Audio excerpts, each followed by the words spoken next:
के ज्योग्राफी के chapter number 4 agriculture में आपका स्वागत है। हम इसमें पढ़ेंगे एग्रीकल्चर के बारे में। A farmer grows wheat in his field and he sells his wheat to mandi and from mandi it is taken to factory to make bread. तो एक फार्मर क्या करता है, वीट को ग्रो करता है और वो मंडी पे उस वीट को बेच देता है और बेचने के बाद क्या होता है, वो वीट को फैक्ट्री में ले जाया जाता है। वहाँ उसको ब्रेड, बिस्किट और आटा बनाया जाता है। FLOUR फ्लोर बनाया जाता है। ये वाला फ्लोर नहीं, FLOUR। तो ये जो ट्रांसफॉर्मेशन है प्लांट का फिनिश्ड प्रोडक्ट तक के, उसमें 3 तरह की एक्टिविटी होती है। इनको प्राइमरी, सेकेंडरी और टर्शरी एक्टिविटी कहते हैं।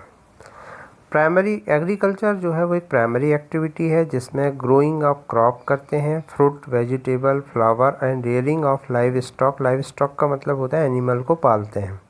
इन the world 50% of person, world में लगभग 50% लोग जो है वो एग्रीकल्चर एक्टिविटी में शामिल हैं। 2/3 of Indian population is still dependent on agriculture. India की जो 2/3 पॉपुलेशन है वो एग्रीकल्चर पर डिपेंड है। अब favorable topography of soil and climate are vital for agriculture activity। अब टोपोग्राफी क्या होना चाहिए, फेवरेबल होना चाहिए। टोपोग्राफी का मतलब भाई जो धरती का भाग है वो माउंटेन तो नहीं है, रिलीफ तो नहीं है, इसको टोपोग्राफी कहते हैं। तो फेवरेबल टोपोग्राफी होना चाहिए और सॉइल होना चाहिए और क्लाइमेट होना चाहिए। The land on which the crops are grown is known as arable land. जिस धरती पर क्रॉप को उगाया जाता है उसे अरेबल लैंड कहा जाता है। और मैप में आप देख सकते हैं कि वर्ल्ड में कहाँ कहाँ अरेबल लैंड है, कहाँ कहाँ बहुत ज़्यादा खेती की जाती है। फिर एग्रीकल्चर आप जानते हैं इसका नाम, the science and art of cultivation on soil, raising crop and rearing live stock. It is also called farming. इसको फार्मिंग भी कहा जाता है। सेरीकल्चर में सिल्क वर्म को पाला जाता है, मतलब सिल्क उत्पादन को सेरीकल्चर कहा जाता है। पीसीकल्चर में फ़िश का उत्पादन किया जाता है, फ़िश को लोग पालते हैं। विटीकल्चर में ग्रेप्स।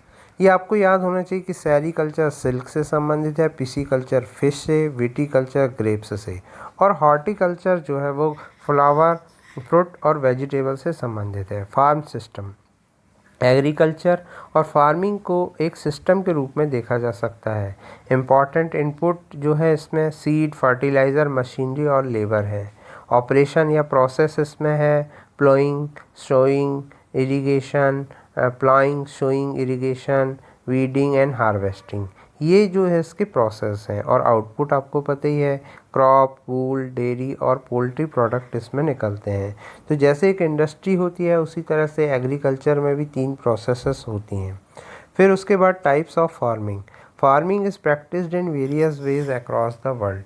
फार्मिंग को कई तरह से प्रैक्टिस में किया जाता है, depending upon geographical condition, demand of produce, labour और लेवल ऑफ टेक्नोलॉजी। फार्मिंग को भी जो है 2 मेन टाइप में बांटा जा सकता है, सब्सिस्टेंस फार्मिंग और कमर्शियल फार्मिंग। सब्सिस्टेंस फार्मिंग क्या है? इस तरह की फार्मिंग जो है जिसमें फार्मर अपनी डेली नीड्स कि जो उसे अनाज चाहिए, जो उसे वेजिटेबल चाहिए, उसके लिए जो फार्मिंग करता है उसको सब्सिस्टेंस फार्मिंग कहते हैं। इसमें लो लेवल ऑफ टेक्नोलॉजी और हाउस होल्ड लेबर, मतलब घर के ही लोग मिलकर के काम करते हैं। सब्सिस्टेंस फार्मिंग को क्लासिफाई किया जा सकता है इंटेंसिव सब्सिस्टेंस और प्रिमिटिव सब्सिस्टेंस फार्मिंग में। इंटेंसिव सब्सिस्टेंस फार्मिंग का मतलब कल्टीवेट, फार्मर जो कल्टीवेट करता है स्मॉल प्लॉट ऑफ लैंड पे कल्टीवेट करता है सिंपल टूल को और बहुत ज़्यादा लेबर करता है इसमें। Climate with large number of days with sunshine and fertile soil permit growing of more than 1 crop annually on some plot. इसमें एक से ज़्यादा क्रॉप भी एनुअली उगाया जा सकता है। Rice is the main crop. Other crop जो है इसमें सब्सिस्टेंस फार्मिंग में वो है वीट, मेज, pulse and oil seed. Intensive subsistence agriculture जो है वो प्रेवलेंट है थिकली पॉपुलेटेड एरिया में, मानसून रीजन के साउथ, साउथ ईस्ट और ईस्ट एशिया में। ठीक है। फिर आते हैं प्रिमिटिव सब्सिस्टेंस एग्रीकल्चर में, मतलब जो पुराने टाइम से के हिसाब से जो चलते थे, जैसे शिफ्टिंग कल्टीवेशन, जिसमें क्या होता था कि जंगल का एक छोटा सा एरिया देख करके लोग उसे क्या करते थे, आग लगाते थे, साफ़ कर देते थे, फिर उसमें आग लगा देते थे। उससे क्या होता था, जो ऐश रहती थी उसको मिट्टी में मिला देते थे और उससे फिर वो फार्मिंग करते थे या नोमैडिक हार्डिंग करते थे। तो शिफ्टिंग कल्टीवेशन अभी भी थिकली फॉरेस्ट एरिया में, Amazon basin, tropical Africa, part of south east Asia और नॉर्थ ईस्ट इंडिया में, नॉर्थ ईस्ट इंडिया में अभी भी चलता है। These are a area of heavy rainfall and quick regeneration of vegetation। अब यहाँ इस तरह से इसलिए किया जाता है क्योंकि यहाँ बहुत ज़्यादा बारिश होती है तो बहुत जल्दी फॉरेस्ट जो होता है फिर से रीजनरेट हो जाता है। क्या होता है शिफ्टिंग कल्टीवेशन, ये आपसे क्वेश्चन पूछा जाएगा। अ प्लॉट और land is cleared by felling the trees. एक प्लॉट या लैंड को पेड़ों को काट करके, गिरा करके क्लियर किया जाता है और उनको बर्न किया जाता है। द एशेस आर देन, जो राख होती है, ऐश माने राख, उसे मिक्स किया जाता है सॉइल से एंड क्रॉप लाइक मेज, याम, पोटैटो, कसावा, इनको ग्रोन किया जाता है। After the soil loses it's fertility, और जब सॉइल अपनी फर्टिलिटी को खो देती है तो द लैंड इज़ अबेंडन, वो लैंड को फिर छोड़ देते हैं ताकि फिर से वहाँ जंगल उग जाए। शिफ्टिंग कल्टीवेशन को स्लैश एंड बर्न एग्रीकल्चर के नाम से भी जाना जाता है और ये आगे की क्लासेस में आपसे बार बार पूछा जाएगा तो आपको याद होना चाहिए। दूसरा है नोमैडिक हार्डिंग। नोमैडिक हार्डिंग जो होती है सेमी एरिड और एरिड रीजन, सहारा में प्रैक्टिस किया जाता है। सेंट्रल एशिया और सम पार्ट ऑफ इंडिया में भी प्रयोग होता है, राजस्थान, जम्मू कश्मीर में। इस तरह की फार्मिंग में जो हर्ड्समैन होते हैं वो जगह जगह जाते हैं अपने एनिमल के साथ, अब फॉडर और वाटर के लिए बहुत सारे एनिमल लेके चलते हैं ये लोग। यह जो इस तरह का मूवमेंट होता है वो क्लाइमेट के हिसाब से होता है। शीप, कैमल, याक, गोट इसमें जनरली रियर किए जाते हैं और इनको मिल्क, मीट, वूल, हाइड और दूसरे प्रोडक्ट मिलते जाते हैं, ठीक है ना। तो इस तरह की जो फार्मिंग होती है उसको नोमैडिक फार्मिंग कहा जाता है। अब हम बढ़ते हैं कमर्शियल फार्मिंग की तरफ। कमर्शियल फार्मिंग का मतलब होता है कि ग्रोन एनिमल जो क्रॉप जो ग्रोन की जाएगी या एनिमल जो रियर किए जाएंगे वो लार्ज स्केल में होंगे, बहुत अधिक मात्रा में होंगे। The areas cultivated and the यानी अमाउंट ऑफ कैपिटल जो यूज़ किया जाता है वो बहुत लार्ज होता है। वो बहुत सारा वर्क मशीनों से होता है कमर्शियल फार्मिंग में। कमर्शियल फार्मिंग में commercial grain farming, commercial farming और प्लांटेशन एग्रीकल्चर को खासकर कमर्शियल पर्पस के लिए उगाया जाता है। हालांकि इसमें वीट और मेज जो है वो कॉमन कमर्शियल ग्रोन ग्रेन है। Major area where commercial grain farming is practised in temperate grassland of North America, Europe और एशिया में होती है ये इस तरह की फार्मिंग। ये एरिया बहुत स्पेयर्सली पॉपुलेटेड हैं और स्पेयर्सली मतलब बहुत कम, परंतु यहाँ लार्ज फार्म है स्प्रेडिंग ओवर हंड्रेड्स ऑफ एकड़ में।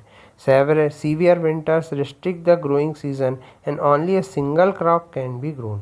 और यहाँ पर बहुत ज़्यादा विंटर में बहुत ज़्यादा मतलब बर्फ़ हो जाती है, इस वजह से वहाँ उतना नहीं हो पाता क्रॉप का ग्रोथ। तो इसलिए क्या होता है एक ही सीज़न की क्रॉप इसमें बोई जाती है। सेकंड है मिक्स फार्मिंग। लैंड जो यूज़ किया जाता है वो फूड, फॉडर, क्रॉप और रियरिंग लाइव स्टॉक मतलब एनिमल को पालने के लिए किया जाता है। मिक्स फार्मिंग में दोनों चीज़ें हो रही, देखिए ग्रोइंग फूड भी हो रहा है और फॉडर, क्रॉप और रियरिंग लिव स्टॉक। फॉडर का मतलब होता है जो चारा होता है ना पशुओं का, उसको फॉडर कहते हैं।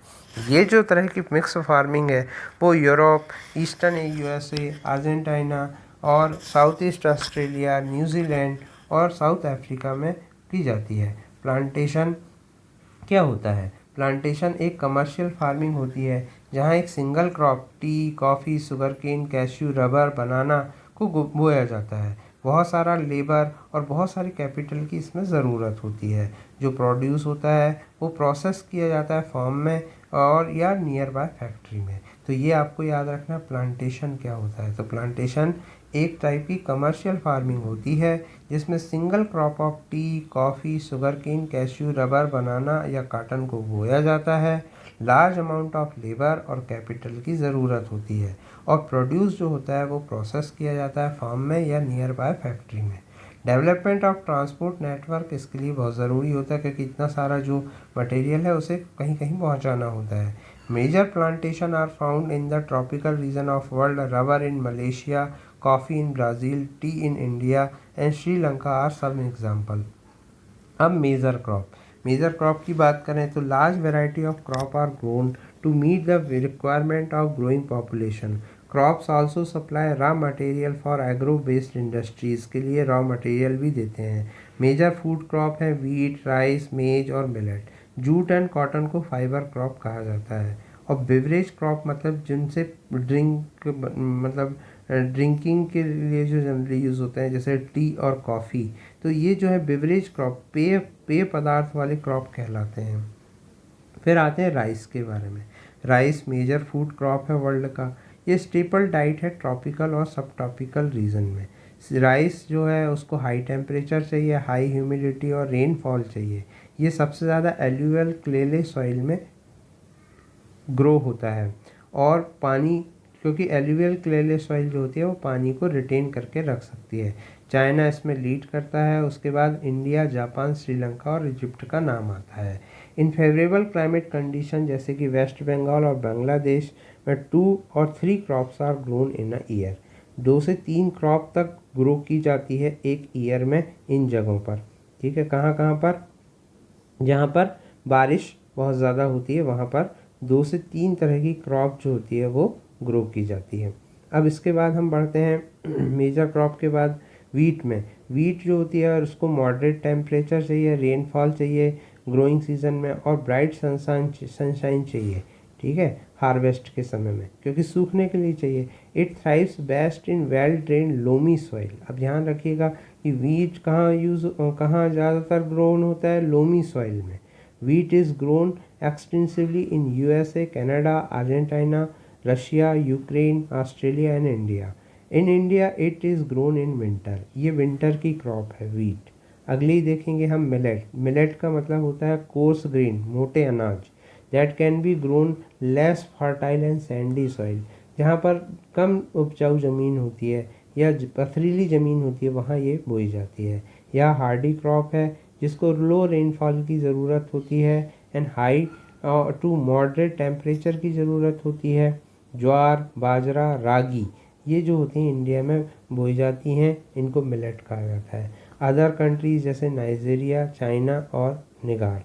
अगला है मेज. मेज मतलब मक्का. मेज require moderate temperature, rainfall and lots of sunshine. It needs well-drained fertile soil. Maize is grown in North America, Brazil, China, Russia, Canada, India and Mexico. इसके बाद है कॉटन. कॉटन को बहुत हाई टेम्परेचर चाहिए, लाइट रेनफॉल चाहिए, 210 Frost free days चाहिए. Frost नहीं होना चाहिए, नहीं तो इसके जो फल हैं वो ख़राब हो जाते हैं. ब्राइट सनशाइन चाहिए ग्रोथ में. It grows best black and alluvial soil में ये होता है. तो आप पता लगाइएगा कि इंडिया में कहाँ ब्लैक और एलुवियल सॉइल है.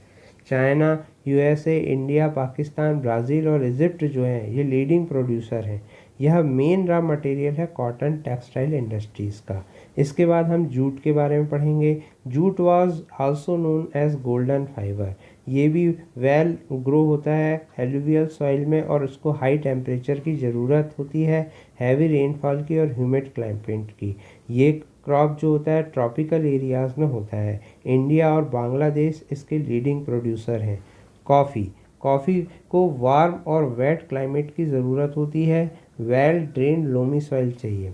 हिल स्लोप्स जो होते हैं वो बहुत सुटेबल होते हैं क्योंकि उसमें ड्रेनिंग अच्छी हो जाती है पानी की. ब्राज़ील इसका लीडिंग प्रोड्यूसर है. टी जो है वो भी एक बेवरेज क्रॉप है जो प्लांटेशन के साथ उगाया जाता है. This requires cool climate. इसको लेकिन कूल क्लाइमेट चाहिए और वेल डिस्ट्रीब्यूटेड हाई रेनफॉल चाहिए throughout the year and growth of its tender leaves. उसकी पत्तियां बहुत कोमल होती हैं. It needs well drain loamy soil and gentle slope. Labour in large number is required to pick up the leaves. बहुत ज़्यादा labour की ज़रूरत होती है क्योंकि पत्तियों को तोड़ना इतना आसान नहीं होता. Kenya, India, China, Sri Lanka produce the best quality of tea in the world. Agriculture development का मतलब effort to made to increase farm production in order to meet growing demand of increasing population. के हिसाब से आप जो हमें एग्रीकल्चर डेवलपमेंट करना है वो ज़रूरी हैं।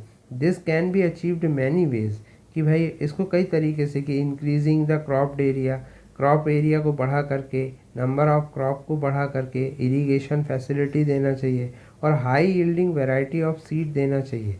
Mechanisation of agriculture is another aspect of agriculture development, और इसका अल्टीमेट एम है कि फूड सिक्योरिटी, मतलब सभी को खाना मिलना चाहिए। Agriculture has developed at different places in different part of the world. Developing countries with large population usually practice intensive agriculture. अब जो डेवलपिंग कंट्री वो इंटेंसिव एग्रीकल्चर करते हैं, जहाँ क्रॉप्स जो होती हैं small holding, most of the for subsistence के लिए लोग यूज़ करते हैं, जैसे हमारे देश में होती हैं कि छोटे छोटे होते हैं लैंड, ज़्यादा बड़े लैंड लोगों के पास नहीं है। लेकिन अमेरिका जैसे देशों में क्या होता है, कमर्शियल एग्रीकल्चरल होता है। हम दो केस स्टडी कर सकते हैं, जैसे के लिए हम फार्म इन इंडिया का एग्जांपल देखेंगे और फार्म इन यूएसए का।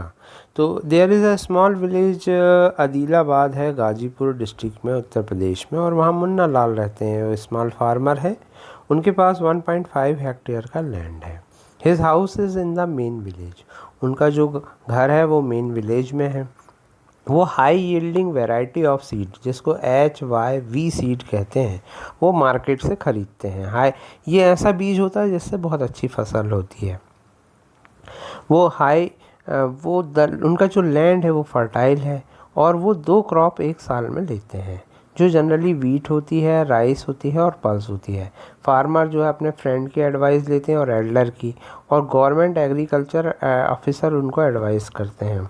वो एक ट्रैक्टर है उसके पास, कभी कभी वो ट्रैक्टर रेंट पे लेता है, और कई बार उसके जो फ्रेंड हैं वो तो ट्रेडिशनल मेथड ही, मतलब बुलक से ही, बैल से ही जो है वो खेत की जुताई करते हैं, प्लाइंग करते हैं और खेती करते हैं।